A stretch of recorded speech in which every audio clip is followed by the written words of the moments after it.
Okay, so back to it. This is part two. How humans projected themselves in the void. What is the idea of the void? The void is space.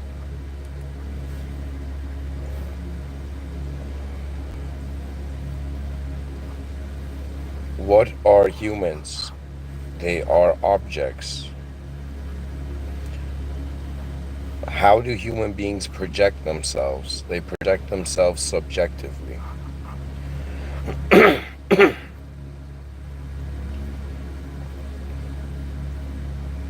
So it's the idea of how or could it be that an object and subject are the effects of the same causal force but in different dimensions?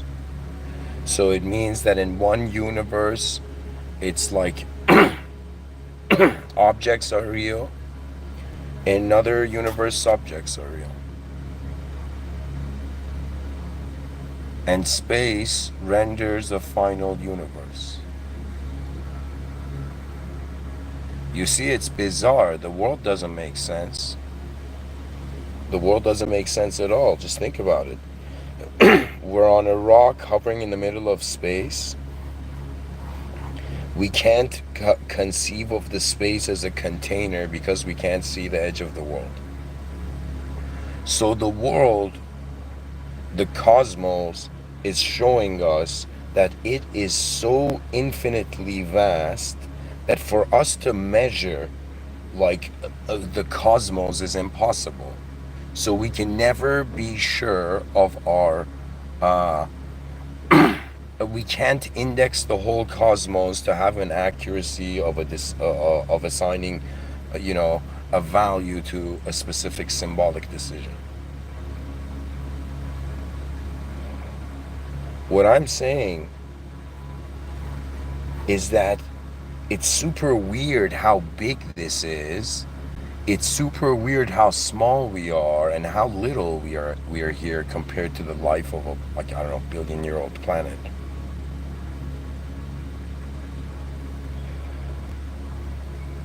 It's almost as if it's designed to not make sense.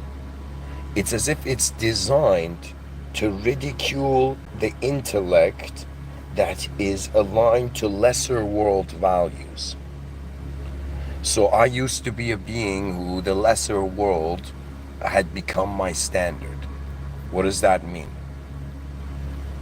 That means I had allowed a sort of dissension of character, dissension of my own character.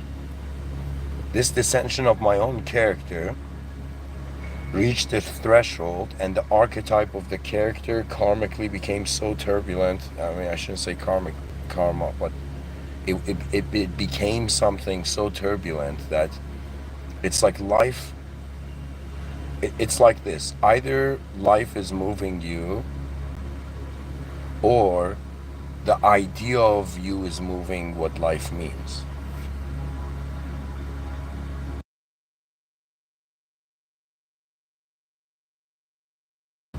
Just like how the idea of you is somehow understanding these sentences I'm saying. Like, so what I'm saying is that it's a weird situation. And it's pretty much, the story goes something like this. Space was somehow here. Then an object somehow was here. Like potential energy in space cooled down and became an object.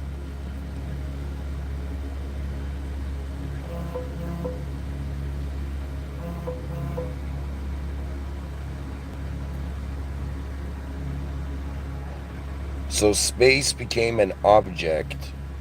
An object reached such level of sophistication that it became a subject to itself.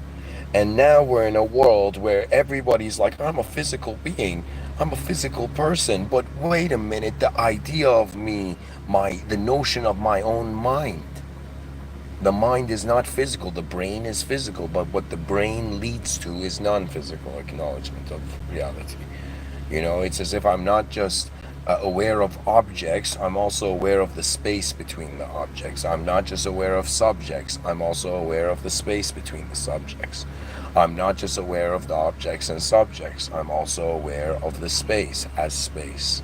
And the laws of space, like there's beings, and I could say, in this world that are null.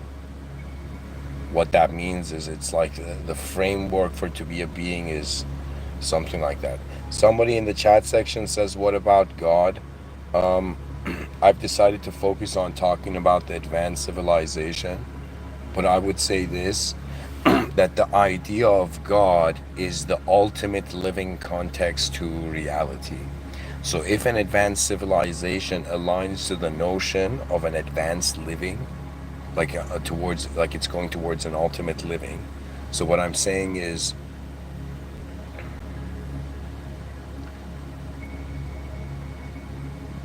if we can step outside of how we have given the world meaning, we contact a meaningless world. But this world is so meaningless that it can't even lead to fear. Why? Because the meaninglessness of the world means the meaninglessness of the self.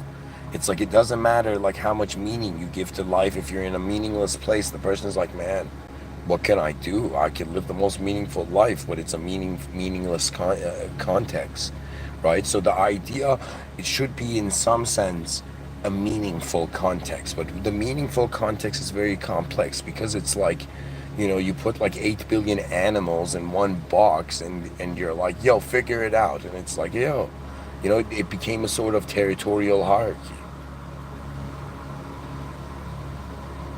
Like, there's a reason I say the currency of the future will just become competence.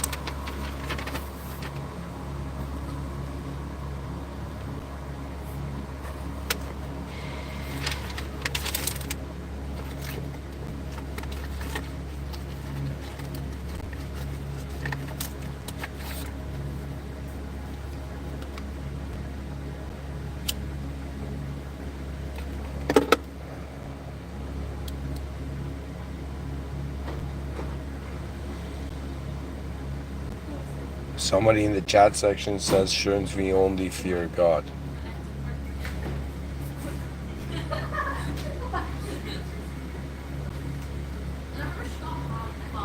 Yes, but you must also use what God has created, which is your intelligence. So there is a conflict of fear with intelligence.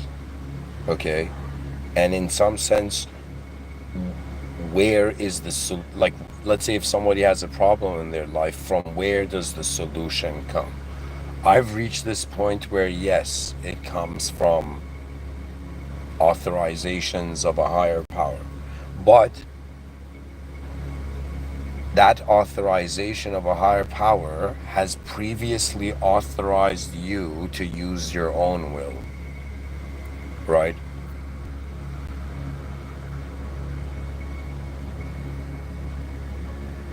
Anyways, back to this notion of human beings projecting themselves in space.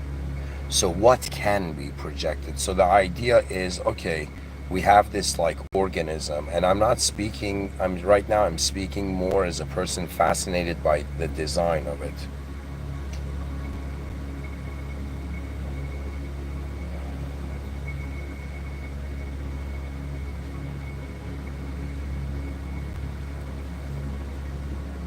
I think it was somebody who said if you compare yourself to someone else, like it's like you're connecting yourself to like that reality. I'll say it like this. I pretty much see kind of like someone who looks at a car, right? I look at the human being and I'm like, okay, let's see if this fits the idea of a vehicle. This biological existence, let's just for a second check and see if it's a vehicle. Okay? So first I check and see, yeah, it has an engine, You know, it needs fuel, it needs maintenance, so the body's kind of checking out as being in some sense a vehicle, let's say. Then I asked myself the next question. Okay, can this vehicle drive? I see that yes, I can drive this vehicle. I can move my, let's say, biological organism.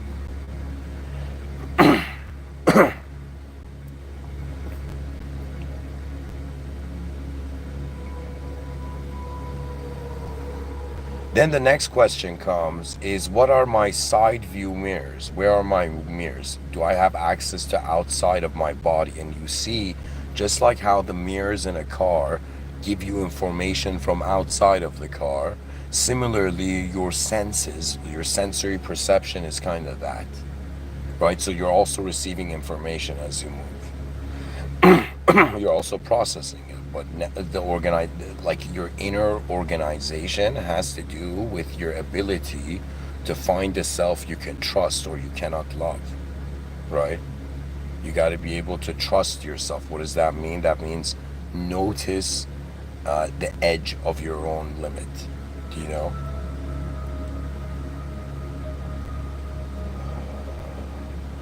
For me, the question of, all right, all that checklist, we went through that checklist of a vehicle. Now the next thing is, who is driving this vehicle? So we're like, okay, there's consciousness. Consciousness enters. It functions. It, like, it pilots itself. It navigates itself. And then it, in some sense, the that which is utilizing the biological human experience, that is our first person point of view of life, like, that kind of takes a break when we go into deep sleep, when we sleep at night. You know, I saw this video that this guy was passing by, like, you know, this farmer, right, who was passing with a bunch of sheep, right? Not a farmer, just some guy who was passing by with a bunch of sheep, and the person's like, just give us one, sell us a sheep, right? And then the person was so humble and God-fearing that the person was like, it's not mine to give. And the person's like, man, when will you, like, what would it take for you to give me this sheep or something, in the video, the guy says. And then the guy says, when the sky touches, when the sky collapses into the earth, something, some intensity like that, right? So anyways, where I'm going with this is to wonder about the driver, okay? We notice the driver steps in and out of the car, but when we're in deep sleep, we don't know where the driver goes, let's say.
You know,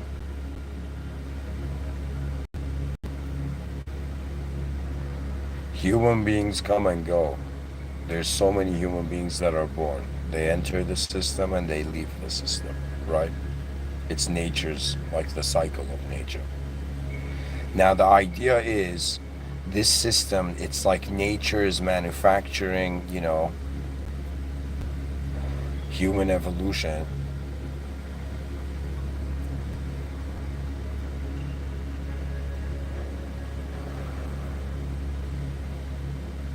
And so, believe it or not, I do feel like a product of a system.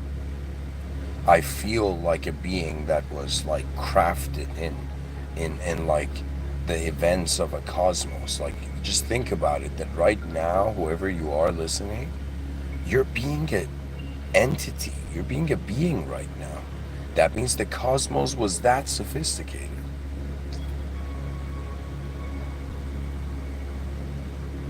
The cosmos was so sophisticated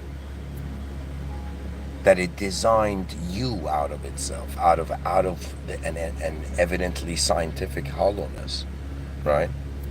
So because when we look at life, it's really the animate. When we became conscious and animate, and suddenly there was a system, right? People could die, loved ones could, in some sense, come and go, right? So the nature of human attention, the nature of reality itself. For me, I'm like, yo, the species is acting. Every professor in any educational system is freaking acting. It's a theater show.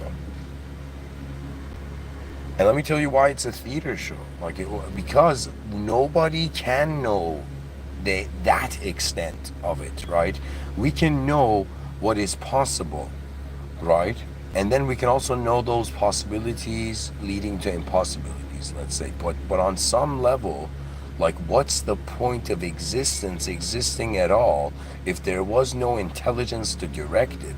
So the fear of an object has never been the fear of an object. You're not, like, if anyone has thought they're an object fearing the dismantlement of an object, tell me what other object has fear? Do you understand? There's a sophistication to the human movement. It's a dynamism. It's like another level of reality, right? So we are objective. I mean, everybody to each other, to themselves, they're a subject.